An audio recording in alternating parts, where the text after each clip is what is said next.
In the John Ford classic, The Man Who Shot Liberty Valance, one of the lines was, when the legend becomes true, print the legend. And isn't that the thing with what our establishment media and our many of our establishment institutions and our woke nonprofits are doing today?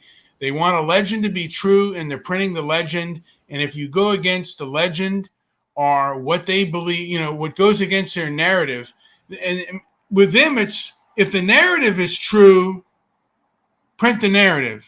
If the truth goes against our narrative, then call it a lie. Scream Russia. Scream disinformation. Scream it's too dangerous for you to decipher this information. So, Joy, do you have a response to my ramble? Your man would face his gun, and then your man would fall. The man who shot liberty. Sorry, I just thought I'd throw a little bit of that in there. This is transparency and merit, and continue on that road because I'm not really sure where it's going. Well, Joey, I've got to know more.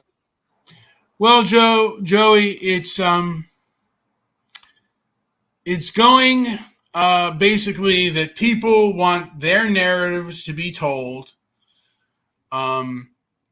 their thought process to be told, because they're telling lies for what they believe are good lies, what they believe are good things. And that goes with the movies that were made back in the day to now, the movies that are made today, to the news that is done today.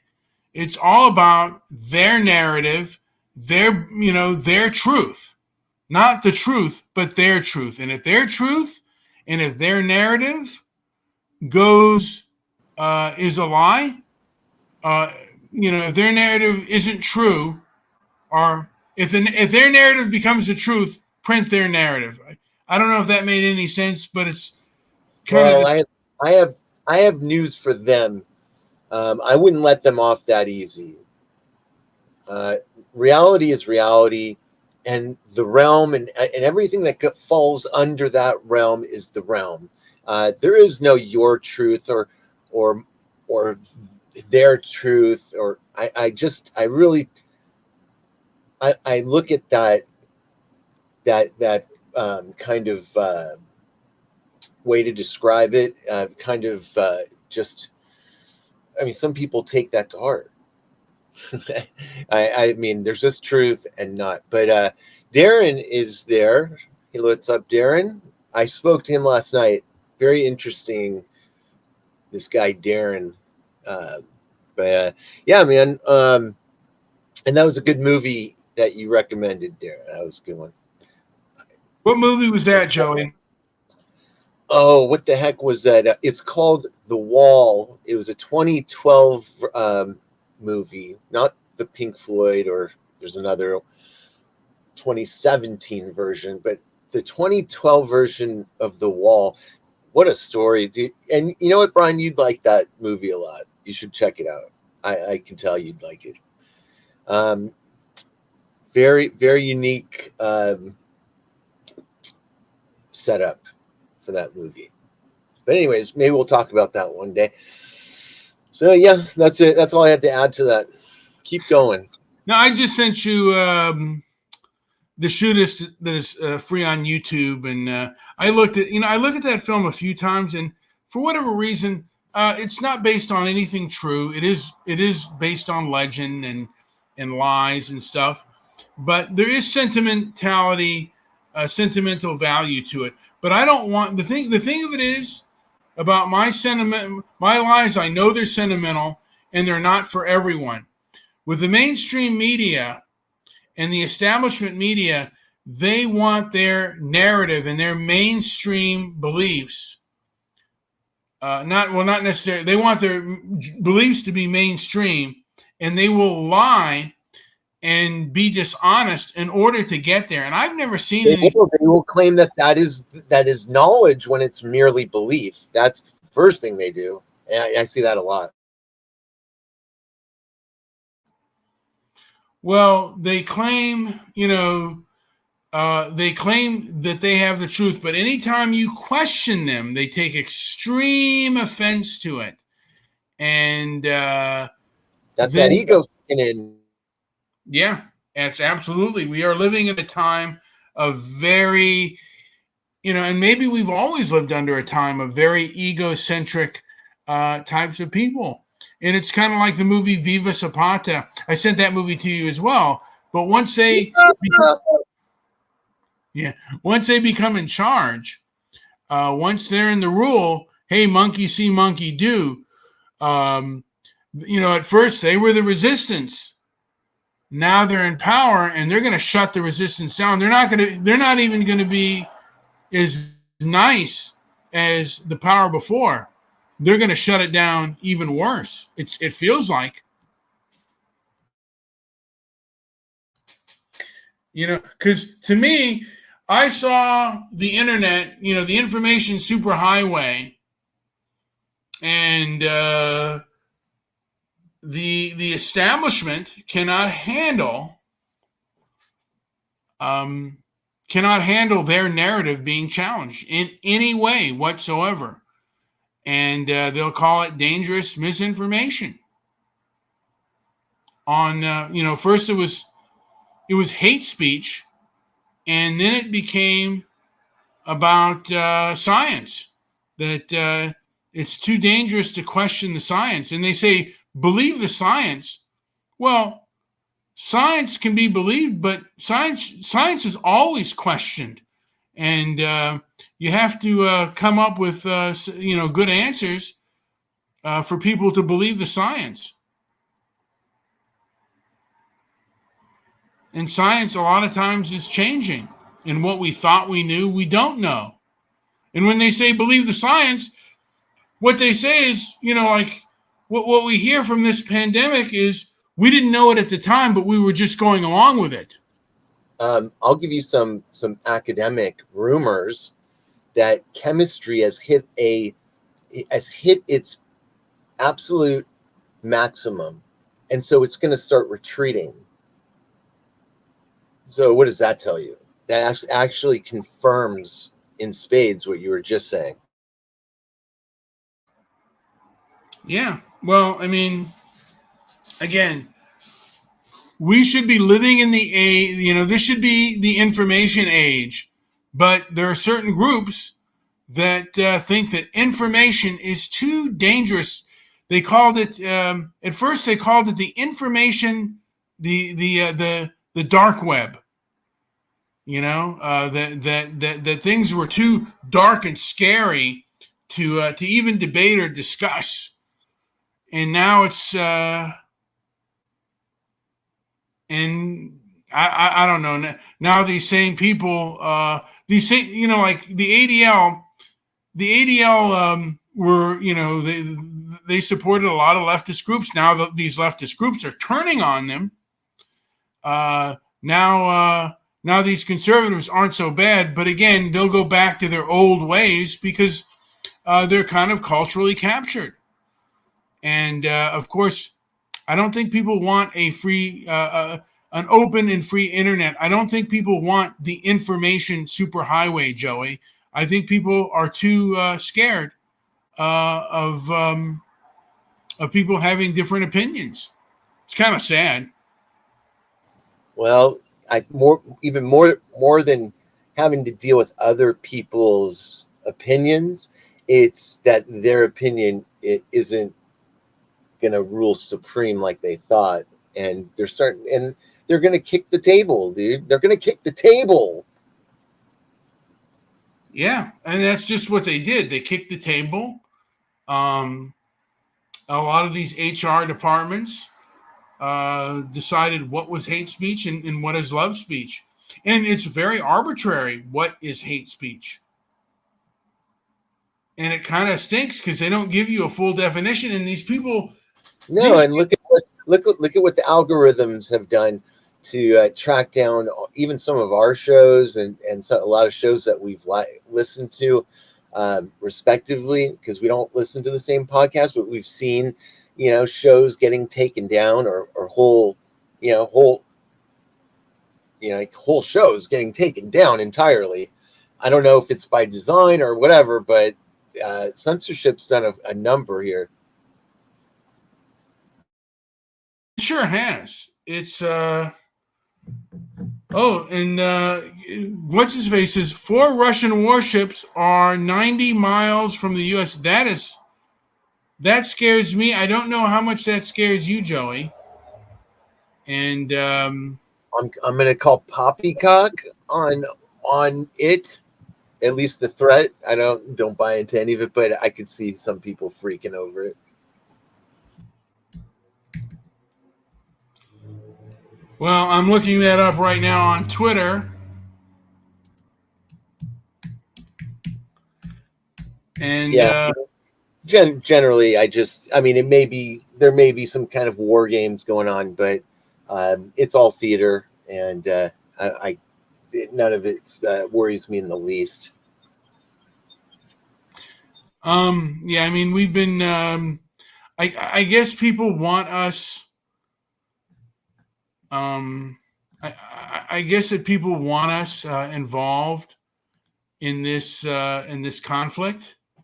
And why are there Russian warships? And why, the thing is, we're giving a check to the Ukraine, and we give a check to Israel too. And look, I don't know. I mean, I have mixed feelings about both, but it's like we can't question the money we give, and most Americans are in favor of some form of peace deal with Russia and the Ukraine. And you hear all these different conflicting stories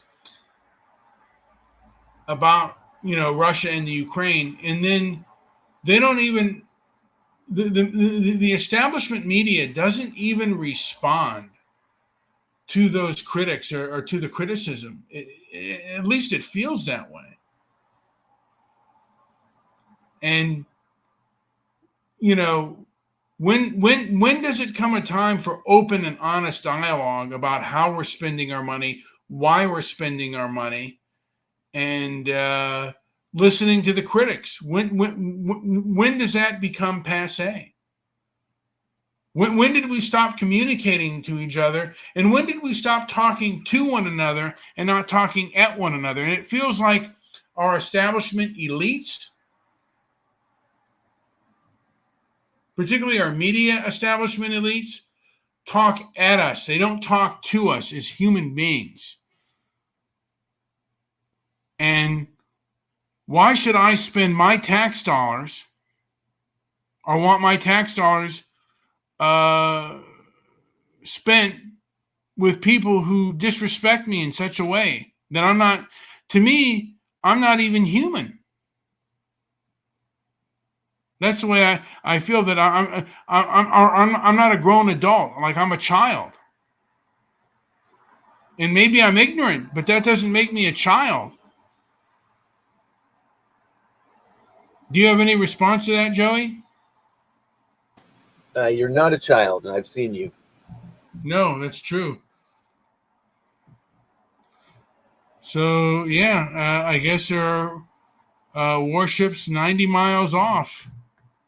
Well, if no major news outlets are covering it, what does that tell you? It tells me that the mainstream media... It says that, trust rickscott.com. What is that? I've never even heard of that.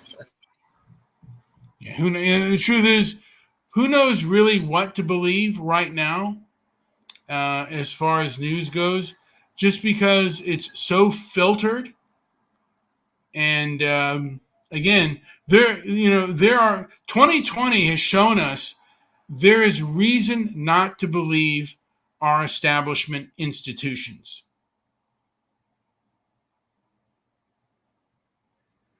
They've been known to lie, and they've also been known to be culturally captured. Post-Floyd and post-pandemic, there's been a lot of misinformation that they believed was and believed was to be true, and that you were not allowed to question this now misinformation, and that it was too dangerous to do your own research. I mean, we're supposed to believe that we were under a very serious pandemic, yet there were protests throughout this country. And when asked about it, they said, I don't know. When the BLM protest happened and they said, isn't this dangerous? Like, if we have an infectious disease? I mean, it's either dangerous. It doesn't matter about the cause. And, the thing is, when somebody says we don't know, but we got to close restaurants, movie theaters, any kind of social activity, you can't go to church, you can't even go to Thanksgiving. But I don't know about these protests. I mean, did the disease have a political agenda? Or was the political agenda more important? The BLM protests, were they more important than this infectious disease? Joey, do you have a response to just what I just said? No. Just listening. Yeah, I think it's a lot of bloviating. Well, I use this internet to express my opinion, just as you do. And I like listening to it because I'm hearing a totally different perspective, so I don't mind it. Yeah, and I know I think it's not even misinformation. You're just kind of stating, what you're seeing. Yeah, and what I'm looking at is, in one instant, people don't know, where it's like a protest, and when it's about going to church or synagogue, or a wedding or a funeral, that's too dangerous. At least that's the way it felt, anyway. No, you're right. It's absolutely. It's a palpable sense that when I'm out, I'm pretty respectful of the tone and tenor of what's going on around me. I try not to disturb that too much if I don't have to. I don't go looking for fights or arguments or any of that. I'm much happier as an observer to it at this point, but I don't like what I see. I really don't. I see a lot of zombies walking around. I remember one of the shows I did was called K-pop Marxist Must Be Shamed, and it was a fight that I got in when it was Twitter. A lot of K-poppers. Like, anytime there was pushback against the Black Lives Matter movement, the K-poppers would just flood the Twitter handle thing. And I asked them questions about, one of the leaders of Black Lives Matter said, "We are trained Marxists. Does that concern you?" And they said, "Well, it's not about that." And I said, "Should we just downplay what was just said? Should we just ignore it? Would we ignore, would we ignore something that was said about with a Trump supporter? If there was a Trump supporter that said, Hitler was great, or Fuentes, who's never invited to any Trump, who's, if he's known, he's not accepted in the mainstream Republican Party, and he's not accepted in the Trump movement. but they always say, here he, they're the party of Nick Fuentes. Well, they always put out their outliers, but a known member says we are trained Marxists and we're supposed to ignore that. It's just like, it's funny the way we play games. And it's like, I guess it's all a lie. Just so much is lies. And how do we know the truth from lies, Joey? How do you decipher the truth from a lie? That is such a strong admission. We're trained Marxists. Where do you hear that even? Like, I never imagined that to hear that in reality. Well, something you read in a history book. No. That is what one of the Black Lives Matter, one of the founding members of Black Lives Matter did say, we are trained Marxists. I don't have offhand who said that, but I know that she was one of the founding members. And, right. Back in the day, that would get you off the, that would delegitimize your movement, but it doesn't. And these K-poppers said, well, it's not about Marxism. And I was like, I said, you're a nitwit. You're a nitwit. And then they blocked me. I said, I hope does your family know? Do any of your family members who are in the military, maybe you have grandfathers or great-grandfathers that fought in the Korean War. Are you living in Korea right now and you're supporting someone who says we're trained Marxist? I asked them that question, and then they put out, they gave me pictures of this, Korean with blonde hair saying, well, this guy's the best thing out there. And that has nothing to do with it. And I called them nitwits and morons, and then they blocked me. But I was disgusted by their cultural capture.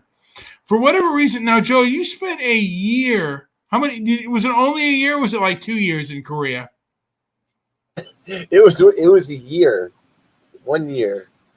And the one thing that you gained a fondness for was a certain Korean cuisine, like you love bebop. Am I correct on that?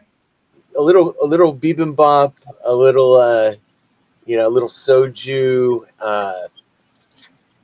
There was some great dishes. There was actually one, jjajangmyeon was my favorite thing to order there. It's like hard to explain what it is even. Black noodle was like a nickname for it. But and the funny thing is that jjajangmyeon isn't even a Korean dish. It's a Chinese dish, but they just, I guess, kind of popularized it. So there's even some places in Los Angeles that only sell that dish, amazingly enough, in Koreatown. Now, Joey, for a nation that is divided from Maoist communist to freedom, to have these young K-poppers that I think lived in Korea, why they would support a Marxist organization like BLM and be culturally captured by a Marxist organization like BLM. Do you have any insight? Because you taught in Korea, do you have any insight to why these people were culturally captured by the Marxist BLM? So I wonder how this would have been taken now, had it happened now. But this was 20 years ago. It's been a while.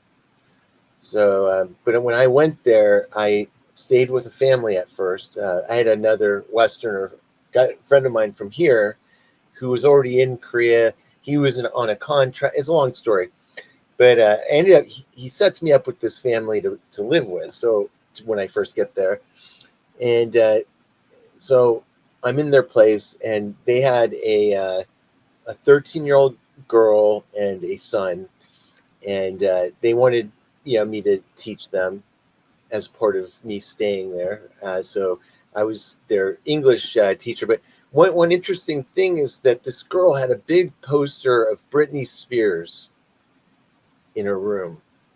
And yeah, it's an open plan, so you can see it from anywhere in the house. You just look over and look down the hallway, and you see this Britney Spears poster. And I told her, I think it's a horrible poster. It's a horrible thing to have on your wall, and I doubt and that I doubt that that sort of thing is nearly as popular in America. It probably was. Anyways, she took that poster down, but around the time I left Korea, like about a year later. So I was still friends with. I was long gone from their place, but I was still friends with the family. And I remember before I left, we had a dinner together, and she was really proud to show me that she had taken down that Britney Spears poster. And I was so happy. I thought it was great. It was such a good moment. But now I wonder, would I have been a bad guy for suggesting that? I even ran it through I told the parents, I think that poster's terrible, and they agreed. Let me ask you this: do you think she'd have any BLM posters or signs? And how many Koreans? No, I don't think so. I think there is probably a lot. That mentality is probably still very strong, and I think it's a good carryover to the Marxism issue that's going on today. So I think that may actually, I'm guessing it would play out that way, that there would be Marxists. Today's Britney Spears fans are all now, they're all Marxists now. Well, I wouldn't know about that, but the thing of it is, I think that Western culture, particularly Western social justice culture, seems to have made its way into other elites, not the bread and butter people of different countries, but I think these are other elites talking to other elites, and they're very much social justice warriors, and they have it's kind of become popular amongst them, and they control a lot of the establishment. And any pushback to that is met with fierce resistance from the establishment. To me, I thank God for Elon, because Elon is a pushback from establishment, egocentric, culturally captured elites. And it is leftist elites at this point. And these people seem to have no idea on how cringe, on how they come across. And they should, Joey, hopefully one day we'll be able to force these people to look in the camera and look at themselves, some of the interviews that they do, and look how they come across, how negatively they come across, and how I think there are also a lot of people that are unaware on how some people just some of these champions are complete, not only midwits, they're complete nitwits. To me, Blair Imani, this queer Muslim, she is a nitwit. She is an egocentric nitwit.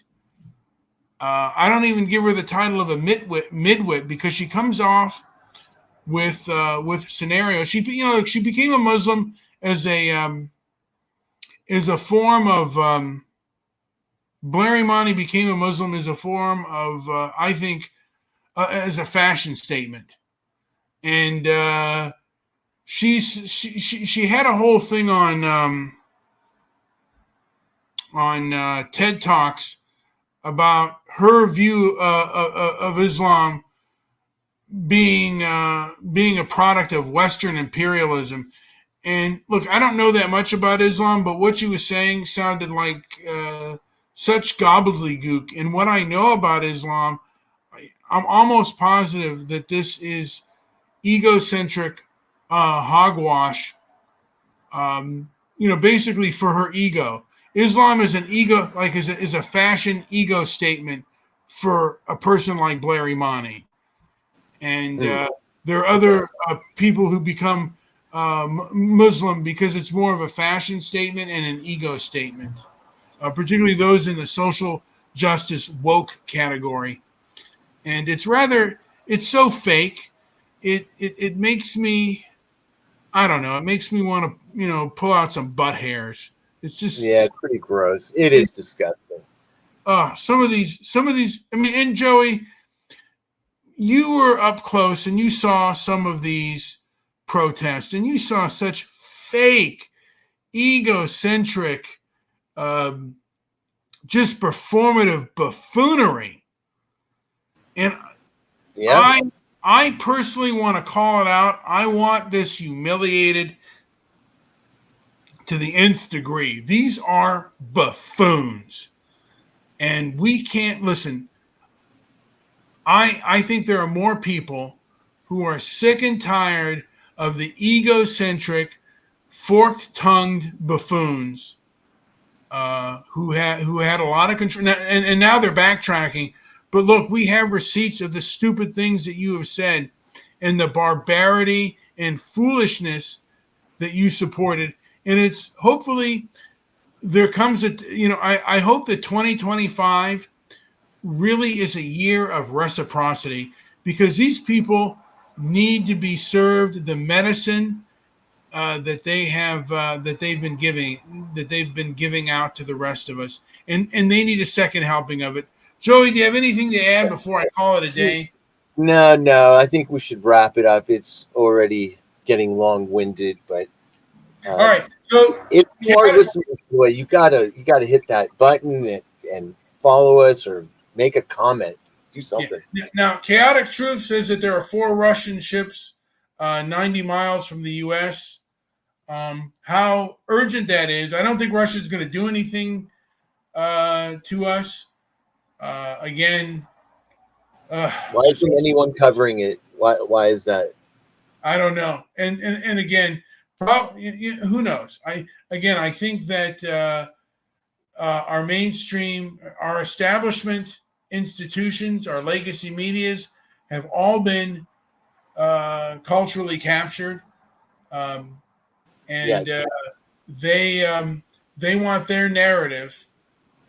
And even if their narrative is untrue, and they want their narrative to be unquestioned, and they will censor any narrative that goes, they will censor anything that goes against the establishment narrative. They're very pathetic, very vile people. Hopefully we can boycott them. A lot of these woke, these woke nonprofits, we can get their sponsors, and we can build our own and have our own products and stuff that we buy. And it's not just in America, it's throughout the civilized world. Because, again, these were Americans that locked us down. These were Americans that told us to wear a mask. And these were Americans that allowed for protests to go on while we shut down everything else. We were told to stay indoors, except for who was essential and who wasn't. And who the hell are they to say what is essential and what isn't? Joey, I leave it to you. What else do you have to bloviate about? Good night. Good night, everybody. Like, subscribe, leave a comment down below. And, thank you.